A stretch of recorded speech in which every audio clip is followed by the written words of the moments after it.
Hello and welcome to the Oak and Lamb YouTube channel. My name is Becca Oaks. I'm an owner and craft educator here at Oak and Lamb. So I think us as crafters look for pretty much anything that we can customize, right? We love to change things, to better them, to make them our own, and shoes are not exempt from this list. I think this is such a cute idea. We found these just white canvas shoes on Amazon for my daughter, and Rachel did a video with acrylic paint pens showing how easy it is, and I'll do an overhead view in a little bit so that you can see how easy it is to customize shoes with acrylic paint pens. We love acrylic paint pens around here because they are so easy to use. You have a variety of different colors. You don't have all the cleanup from brushes and paint, and they're just really easy to get small meticulous designs with. So there's one way to customize a canvas shoe. Another way is with heat transfer vinyl. So I have a cut file that I've already cut out of heat transfer vinyl, and we're going to transfer it over to this shoe. I'm going to show you how easy and quick it is. It holds really well because these canvas shoes have, canvas is textured, right? So it holds on to the adhesive on that heat transfer vinyl really, really well. So for this project, I do just have a canvas shoe. I have some heat transfer vinyl.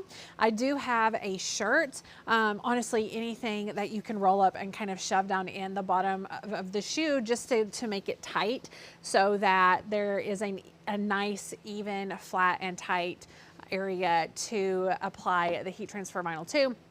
And then I have my wonderful little mini easy press. I can't imagine doing that with like a large press, certainly not a clamshell press, and so break out that mini easy press. You will not regret it. I did go ahead and cut out the file. We'll weed it in just a second, but I want to show you over on the website some of the amazing fall cut files that we have here at Oak and Lamb that are available to all of our Oak and Lamb members. So membership at Oak and Lamb grants you access to our entire library of cut files, which you can actually browse even if you are not a member. Just go to oakandlamb.com and go to the cut file section up here, or just search specific things and you'll see a variety of different files come up. With membership, you get a free commercial use license for all of these files, which means you can sell things legally with these files.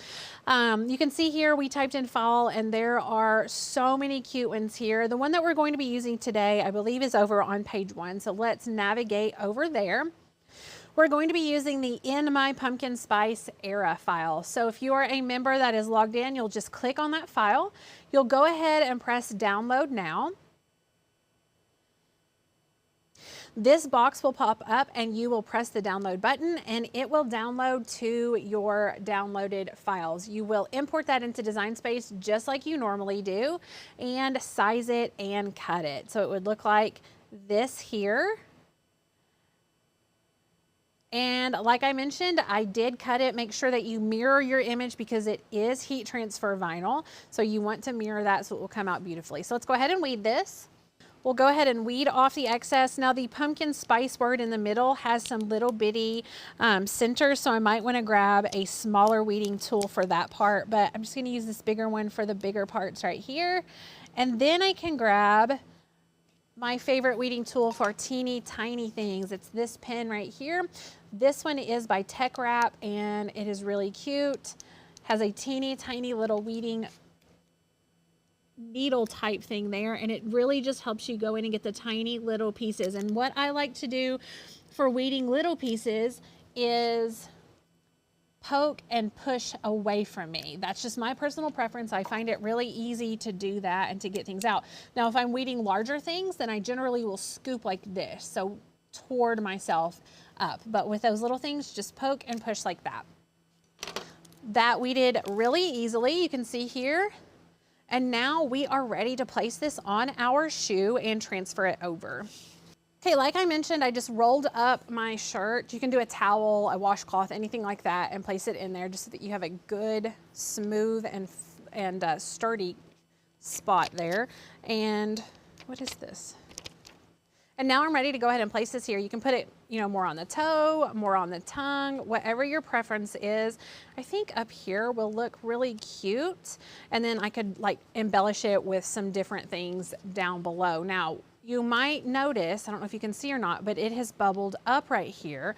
It's not gonna lay really flat. So what I want to do is take some scissors and go in and cut some relief cuts, which will help this lay flat. This is also a trick that we like to use on things like tumblers and mugs so that the graphic will lay more smoothly.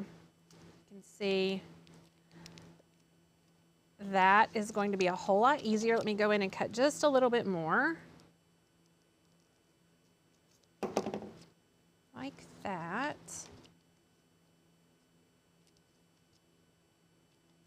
That will be great. And then you may, in this particular instance, want to grab some heat resistant tape just to kind of help not move it around. However, I'm going to just try to do it without.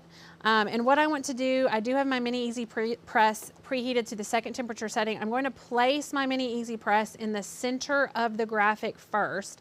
I'm going to apply a nice amount of pressure, and I use the tip of my press to get in and really make sure, especially those smaller letters, are getting hit with the heat. So I go in the center and then I go out, just pushing out like this. And that also helps when you have a graphic that doesn't want to lay down really flat. But I think this is going to transfer really nicely. When you are working with heat transfer vinyl, you are looking for bubbles. When you see the bubbles, you know that the transfer sheet is separating from the vinyl, which is exactly what you want. And you know that you've placed enough heat for enough time. I think it's very interesting with regular, like the large presses and clamshell presses and stuff, you know, we have heat guides that tell you how long and what temperature to put things on. But with the Mini Easy Press, it's kind of a guessing game, right? So those bubbles are one thing that you're gonna look for. And then the other thing is when you go to remove, you're just gonna remove very, very slowly and make sure that everything has adhered properly. If for some reason you pull this up and some of it is coming up with it, then you're just gonna lay your transfer sheet back down and apply more heat to it. Now, when you have a sheet like this that has relief cuts in it, you might run the risk of placing it in a spot that doesn't have any transfer paper on it. So you can also grab a Teflon sheet and put it back down over top of your graphic, similar to this, and then place heat back on it. However, ours transferred really well and we don't necessarily need to do that. So there is that super easy transfer. Look how cute that looks too. And I did promise you all an overhead shot of the really cute acrylic paint pen designs that Rachel did. Look how cute even the two of them together would be. We could hand draw some cute little graphics down here and maybe even put some HTV on this and kind of intertwine the two different effects. I think it's really, really cute. I hope you enjoyed this quick demonstration on some really cute ways to customize your canvas shoes. If you did enjoy this, hit that like button. If you're not a subscriber to the YouTube channel, go ahead and hit subscribe. It is free to do that, and it's a great way to support us here at Oak and Lamb if you are not able to become a member of our flock right now. If you are able, remember to use that code 35OFF for $35 off our annual membership. You will not regret becoming a member here at Oak and Lamb. It's the best place to get crafty. Thank you so much for watching this video. I'll see you here another day for another video.